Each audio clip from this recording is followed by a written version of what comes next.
Ini adalah siksaan yang paling mengerikan dalam sejarah manusia. Mereka merobek baju pria itu dan menuangkan cairan pembeku di tangannya.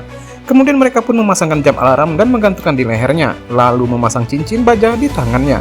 Selanjutnya mereka pun membuka katup kereta dan mendorongnya keluar. Suhu di luar minus 100 derajat dan pria itu pun menjerit keras hingga siapapun merinding mendengarnya. Dalam hitungan detik, tangannya pun berubah menjadi es.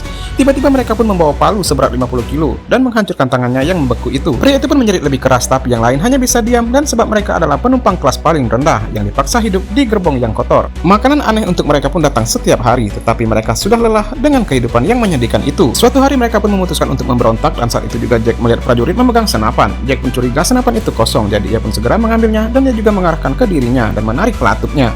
Semua orang pun terkejut, tapi senapan itu pun benar-benar kosong, dan saat itu juga orang-orang pun mengangkat pipa sepanjang 20 meter dan menyerang mereka. Para prajurit tidak punya peluru dan kelompok Jack pun sangat banyak sehingga dengan mudah merebut gerbong kereta. Setelah itu Jack pun mencapai bengkel penjara tempat ia membebaskan seorang ayah dan putrinya. Keduanya sangat penting untuk mencapai gerbong kelas 1. Sang ayah adalah seorang ahli kunci, sedangkan putrinya bisa merasakan apa yang ada di balik pintu. Gadis itu pun kemudian berkonsentrasi dan berkata, "Ini aman." Sang ayah pun dengan cepat dan segera membuka kuncinya. Jack masuk dan melihat tempat itu kosong, kemudian pintu lain pun terbuka. Ini adalah gerbong tempat makan sehari-hari dibuat. Tiba-tiba semua orang pun berlari ke makanan itu, dan saat itu pun Jack bertanya makanan itu terbuat dari apa.